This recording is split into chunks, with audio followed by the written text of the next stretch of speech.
a las autoridades de las Naciones Unidas, los representantes de los distintos países que la integran y todos los ciudadanos del mundo que nos estén mirando. Buenas tardes. Para aquellos que no lo saben, yo no soy político, soy un economista liberal libertario, que jamás tuvo la ambición de hacer política y que fue honrado con el cargo de presidente de la República Argentina frente al fracaso estrepitoso de más de un siglo de políticas colectivistas que destruyeron nuestro país. Este es mi primer discurso frente a la Asamblea General de las Naciones Unidas y quiero aprovechar para, con humildad, alertar a las distintas naciones del mundo sobre el camino que están transitando hace décadas y sobre el peligro que implica que esta organización fracase en cumplir su misión original. No vengo aquí a decirle al mundo lo que tiene que hacer. Vengo aquí a decirle al mundo, por un lado, lo que va a ocurrir si las Naciones Unidas continúan promoviendo las políticas colectivistas que vienen promoviendo bajo el mandato de la Agenda 2030, y por el otro, cuáles son los valores que la nueva Argentina defiende. Quiero, sí, comenzar dando crédito cuando el crédito corresponde. La Organización de Naciones Unidas nace del horror de la guerra más cruenta de la historia global, con el objetivo principal de que nunca volviera a ocurrir. Para ello, la organización grabó en piedra sus principios fundamentales en la Declaración Universal de Derechos Humanos.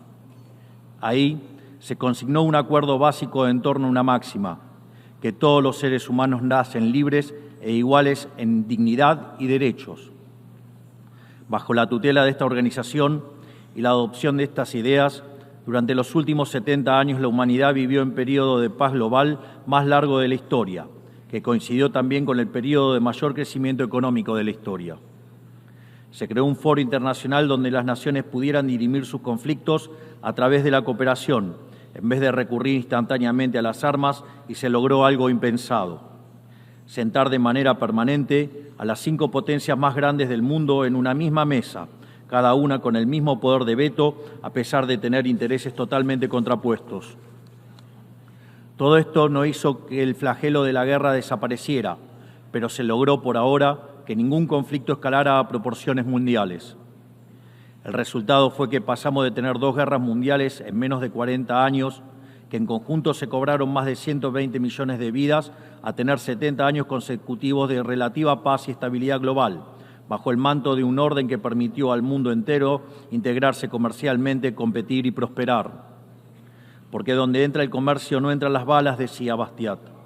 Porque el comercio garantiza la paz, la libertad garantiza el comercio y la igualdad ante la ley garantiza la libertad. Se cumplió, en definitiva, lo que consignó el profeta Isaías y se lee en el parque cruzando la calle. Dios juzgará entre las naciones y arbitrará por los muchos pueblos. Forjarán sus espadas en rejas de arado y sus lanzas en podadoras. Nación no tomará espada contra nación, nunca más conocerán la guerra. Esto es lo que ha ocurrido mayormente bajo la tutela de las Naciones Unidas en sus primeras décadas. Y por eso, desde esta perspectiva, estamos hablando de un éxito destacable en la historia de las naciones que no puede ser soslayado. Ahora bien, en algún momento, y como suele ocurrir con la mayoría de las estructuras burocráticas que los hombres creamos, esta organización dejó de velar por los principios esbozados en su declaración fundante y comenzó a mutar. Una organización que había sido pensada esencialmente como un escudo para proteger el reino de los hombres se transformó en un leviatán de múltiples tentáculos que pretende decidir no solo qué debe hacer cada Estado-nación, sino también cómo deben vivir todos los ciudadanos del mundo. Así es como pasamos de una organización que perseguía la paz a una organización que le impone una agenda ideológica a sus miembros sobre un sinfín de temas que hacen a la vida del hombre en sociedad. El modelo de Naciones Unidas, que había sido exitoso, cuyo origen podemos rastrear en las ideas del presidente Wilson, que hablaba de la sociedad de paz sin victoria y que se fundaba en la cooperación de los Estados-nación, ha sido abandonado. Ha sido reemplazado por un modelo de gobierno supranacional de burócratas internacionales que pretenden imponerle a los ciudadanos del mundo un modo de vida determinado. Lo que se está discutiendo esta semana aquí en Nueva York, en la Cumbre del Futuro, no es otra cosa que la profundización de ese rumbo trágico que esta institución ha adoptado. La profundización de un modelo que, en palabras del propio secretario de las Naciones Unidas, exige definir un nuevo contrato social a escala global, redoblando los compromisos de la Agenda 2030. Quiero ser claro en la posición de la Agenda Argentina. La Agenda 2030, aunque bien intencionada en sus metas, no es otra cosa que un programa de gobierno supranacional de corte socialista, que pretende resolver los problemas de la modernidad con soluciones que atentan contra la soberanía de los Estados-nación y violentan el derecho a la vida, a la libertad y a la propiedad de las personas. Es una agenda que pretende solucionar la pobreza, la desigualdad y la discriminación con legislación que lo único que hace es profundizarla.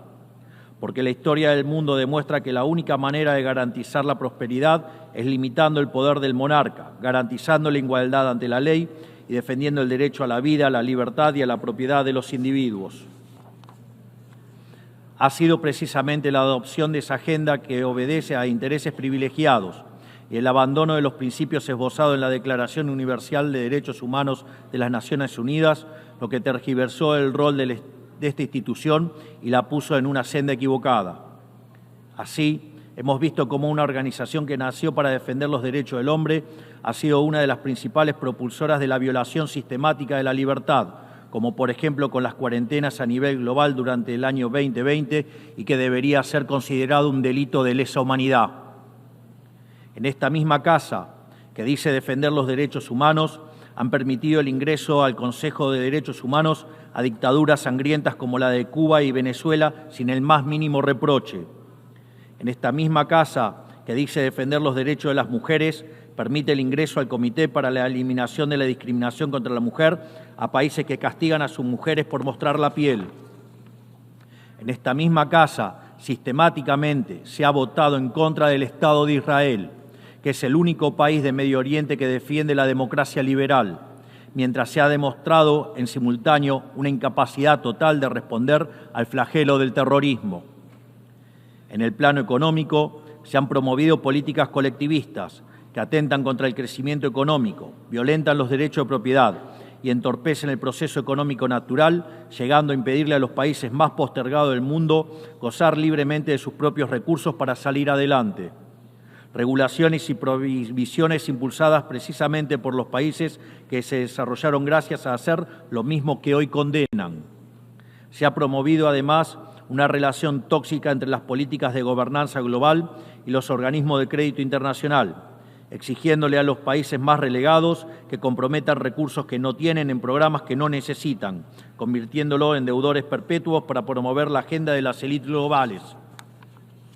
Tampoco ha ayudado el tutelaje del Foro Económico Mundial, donde se promueven políticas ridículas con anteojeras maltusianas, como las políticas de emisión cero, que dañan sobre todo a los países pobres, a las políticas vinculadas a los derechos sexuales y reproductivos, cuando la tasa de natalidad de los países occidentales se está desplomando, anunciando un futuro sombrío para todos. Tampoco la organización ha cumplido satisfactoriamente su misión de defender la soberanía territorial de sus integrantes, como sabemos los argentinos de primera mano en la relación con las Islas Malvinas. Y llegamos incluso a una situación en la que el Consejo de Seguridad, que es el órgano más importante de esta casa, se ha desnaturalizado, porque el veto de sus integrantes permanentes se empezó a utilizar en defensa de los intereses particulares de algunos. Así estamos hoy, con una organización impotente en brindar soluciones a los verdaderos conflictos globales, como ha sido la aberración y aberrante invasión rusa a Ucrania, que ya le ha costado la vida a más de 300.000 personas, dejando un tendal de más de 1 millón de heridos en el proceso. Una organización que en vez de enfrentar estos conflictos invierte tiempo y esfuerzo en imponerle a los países pobres que cómo y deben producir, con quién vincularse, qué deben comer y en qué creer, como pretende dictar el presente pacto del futuro.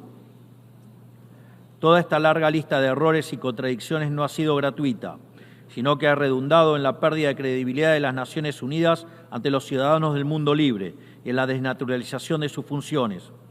Por eso, quiero hacer una advertencia. Estamos ante un fin de ciclo.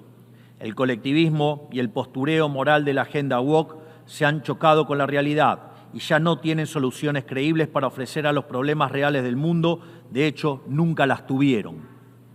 Si la Agenda 2030 fracasó, como reconocen sus propios promotores, La respuesta debería ser preguntarnos si no fue un programa mal concebido de inicio, aceptar esa realidad y cambiar el rumbo.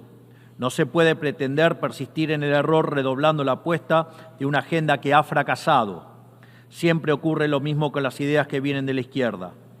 Diseñan un modelo acorde a lo que el ser humano debería ser, según ellos, y cuando los individuos libremente actúan de otra manera, no tienen mejor solución que restringir, reprimir y coartar su libertad.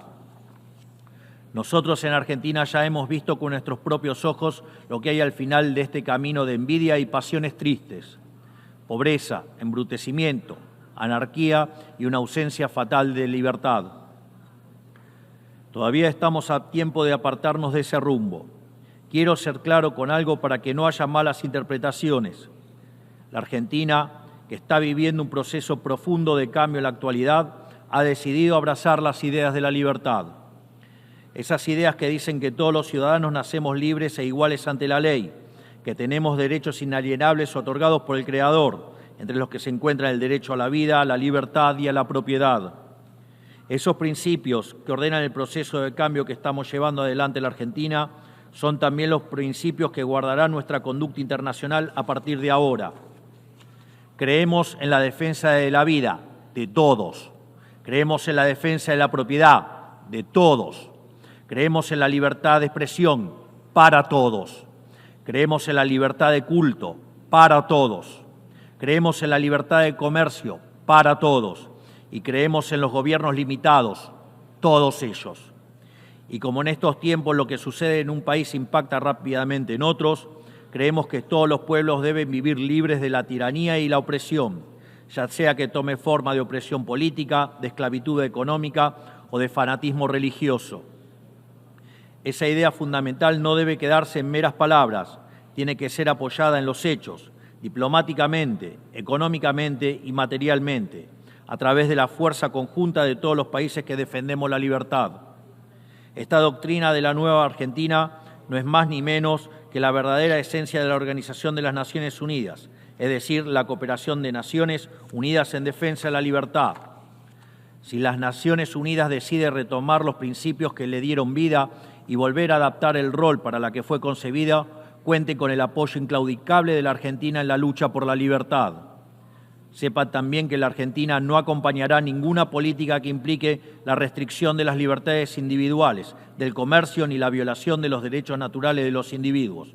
No importa quién la promueva ni cuánto consenso tenga esa institución. Por esta razón, queremos expresar oficialmente nuestro disenso sobre el Pacto del Futuro firmado el día domingo e invitamos a todas las naciones del mundo libre a que nos acompañen, no solo en el disenso de este pacto, sino en la creación de una nueva agenda para esta noble institución, la agenda de la libertad. A partir de este día, sepan que la República Argentina va a abandonar la posición de neutralidad histórica que nos caracterizó y va a estar a la vanguardia de la lucha en defensa de la libertad. Porque, como decía Thomas Paine, aquellos que desean cosechar las bendiciones de la libertad deben como hombres soportar la fatiga de defenderla. Que Dios bendiga a los argentinos y a todos los ciudadanos del mundo y que las fuerzas del cielo nos acompañen. ¡Viva la libertad, carajo! Muchas gracias. On behalf of the Assembly, I wish to thank the President of the Argentine Republic.